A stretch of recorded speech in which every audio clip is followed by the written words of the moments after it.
Hello everyone. We'll talk about managing customer relationship and building loyalty in this video. Everything to do with customer. Customer remains the focal point because you will understand if customer is at the helm, the customer will give repeat business. Repeat business means less advertising cost, less marketing expenditure, and more profit. More would be the bill of the customer. Agenda is simple and for surety.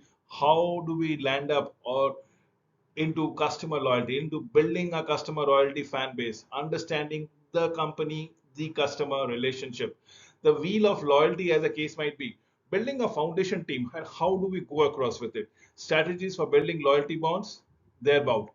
CRM, everything else set aside, customer relationship management is the crux of any marketing agenda. Why is it important? Why is it so important? First and foremost thing, because of the increased purchase. Every time a customer comes to your company to make a purchase, believe me or not, the repeat business will have a bigger bill. The repeat business will have a bigger bill. The repeat business will have a bigger understanding of the customer taste and preferences. The repeat business will understand the mood of the customer so as to avail or maximize the potential of sale. Now, that is what is increased purchase or account balance is concerned with minimum of marketing expenditure. Customers, family purchase greater in quantities as they grow in out. Reducing operating cost, as I've already stated, the marketing cost gets nullified. You have a loyal customer base. The customer is supposed to be coming to you every time there's a requirement, and probably the purchase bill gets increased over a passage of time. Refers to other customer, nothing like a word of mouth comment, word of mouth publicity. This is something which I call as an organic marketing. And organic marketing beats every other kind of marketing, be it digital or inorganic. Positive mouth of words saves everything and price premium. Long-term customers are willing to pay regular prices, willing to pay high prices even at a peak demand. When there's a scarcity of the resources, the loyal customer would be going for that particular product only, and they will not be fussy about the price. Next is the cost. Why are we looking into it? Because not all type of services incur heavy promotional expenditure. When you are looking for a new customers, walk-in traffic's more important at times, but more important should be your loyal base of customer. Because if you have a loyal base of customer, the operating expenditure is taken care of. You are well aware what amount of revenues are going to be coming. Talking about revenues, large customers often expect bigger discount, and that's for sure. They actually get a bigger bill, purchase bill, and they expect a bigger discount. Revenue don't necessarily increase with time. With for all types of customers, there might be customers who are stable, loyal, but they will buy at a fixed quantities on a regular rate. You will know because that's their consumption pattern. So that's the value how you will put assign to a customer per se. Profit impact of a customer varies according to the stage of services in product life cycle. Example, referral and negative word of mouth have a higher impact in an early stages. Task determine cost and revenues for customers from different market segments at different points in the customer life cycle as the case might be. Excuse me. So what are we looking into it? We are trying to predict the future probability of what is going to happen, the profit, the task of a customer at which stage of growth of life cycle that he or she belongs to, and how will you manipulate it to magnify your growth and your profit as the case might be. Acquisition revenue, less cost. What are revenue? These are your application fees. What are revenues? These are your initial purchase. What are revenues? These are the small regular purchases that a customer will make every now and then. What are cost? Cost are for those purchases, those revenues that for which money is coming into the company. What are the expenses that you make incur in terms of marketing, in terms of building up loyalty, let's say loyalty fan base, an account setup, and so on and so forth.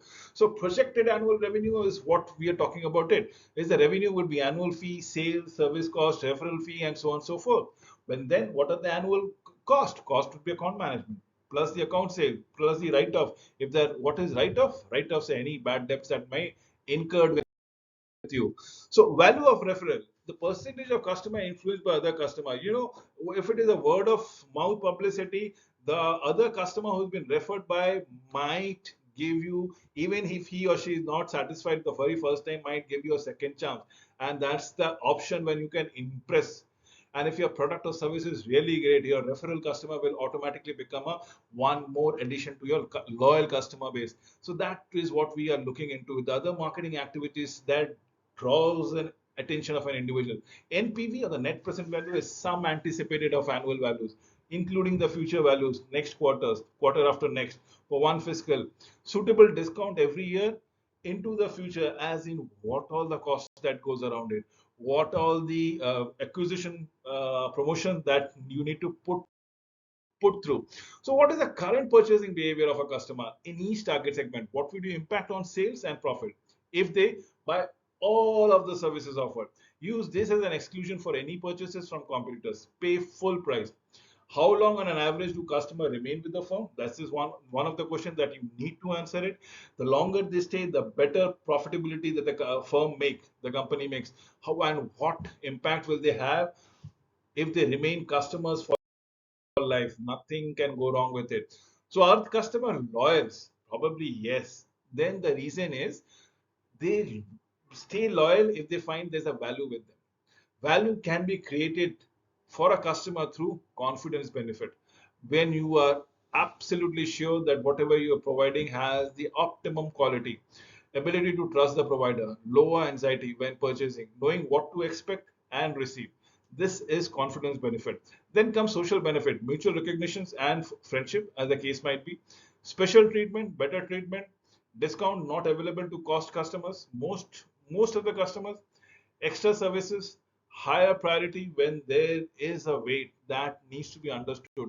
Higher priority when there is a wait, as a reason we build around it. Now, every marketing is always a transactional. You give some, you take some. So on transaction or a series of transaction does not necessarily denotes a relationship. Relationship is all about mutual recognition, mutual appreciation, mutual fact that you acknowledge each other's. That is what transactional marketing would always be around it. Marketing that create extended bond with a customer, and that is what database management. It includes market transaction, it includes information exchange. What information exchange? Anniversary, birthdays, any special occasion that marks it. Do invite, do send a greeting, and that's it all about it. Technology can be utilized. You can send a short messaging service, you can send a short messaging service via an app. You can have your presence in the social media, identify, build databases of current and potential customers. That is what we need to go around it. Deliver differentiated messages across the customers, and a lifetime of value will be created out there. What is marketing? First and foremost is the interaction marketing, F2F or face to face. That is a customer and a supplier, the vendor and the vendee, the firm and the customer.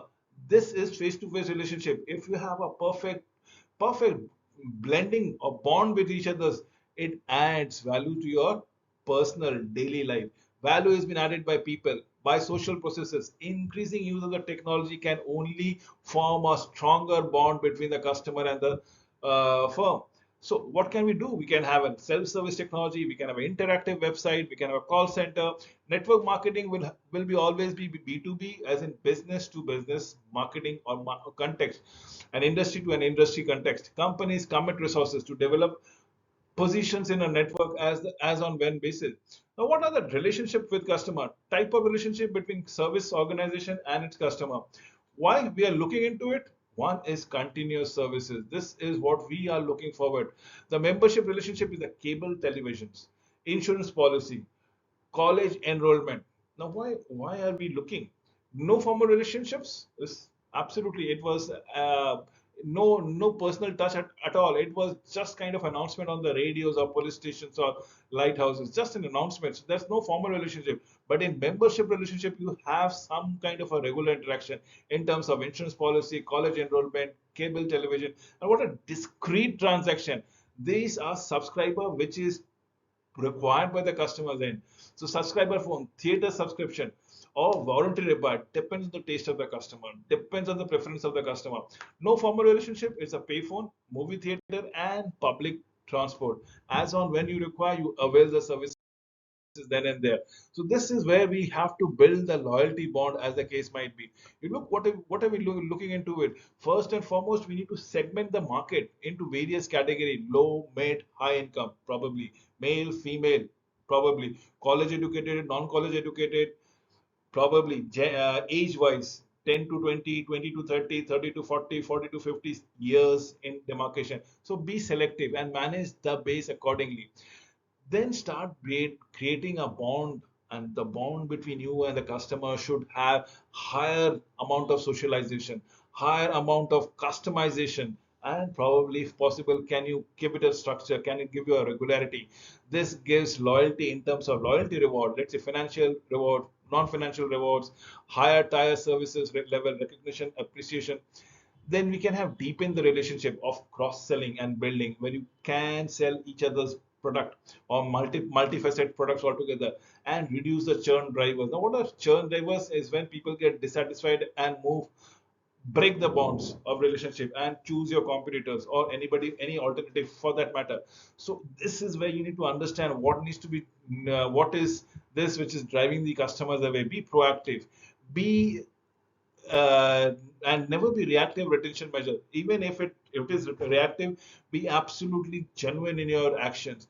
Put effective complaint machinery. So you should have what? You should have frontline staff, enough number of people, accounts manager, enough number of people, proper educated membership program, and so on and so forth. Allow me to discuss the customers, that the target the right customer, as in their requirement, their needs, their expectation, and if possible, can you match those needs? If possible, can you exceed those needs? Focus on the number of customers served and value of customers. Some customer more profitable than others.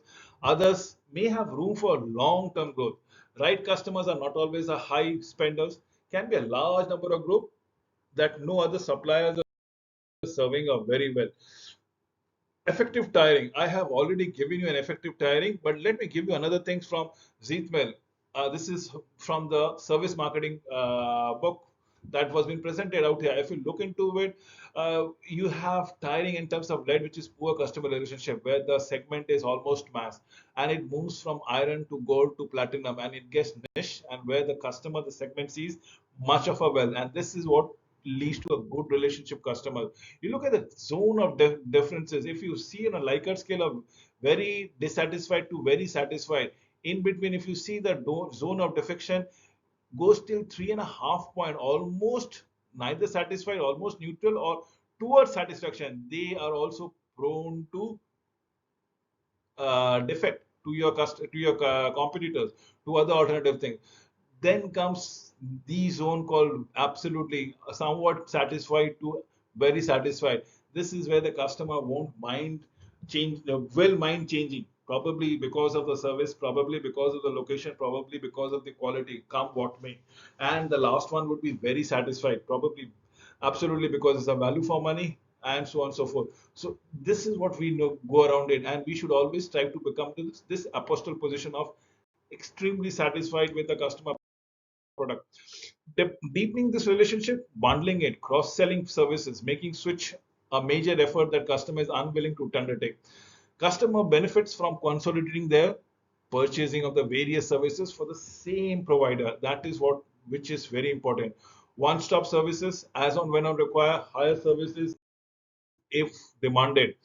This is what we should be talking around it. Reward based points are incentive, financial bonds. In terms of discount purchases, it's the financial bond that goes around it. As in, if you are a high value purchaser or you're a frequent purchaser, your bond, you get marquee points. Those marquee points can be deducted for a uh, number of dollars that can be done or deducted from the next purchases. Non-financial rewards, probably upgrading you to a different segment, probably wishing away the quiz that queues you have to stand in. Probably that's the thing that goes around it. Intangible rewards is special recognition, having a dedicated relationship managers for your all your queries. Reward-based loyalty programs are relatively easy to copy and really very very sustainable. Really, absolutely really. Social bond based on personal relationship between the provider and the customers. If you can do it, if you can manage them via name, their birthdays, their anniversary, nothing like it. That's like a true friend that you have developed between the firm and the customers. Customizations of bond, customer service loyalty, as the case might be, and how do we go across with it? Now we talk about the structural bonds, about B2B, business to business setting. Mostly seen out their structure. It's a tick for tat policy. You might have a 45 days credit or 30 days credit or 60 days credit between an industry to another industry. It is all the process that goes around it. So align the customer base of doing things with the supplier's own processes.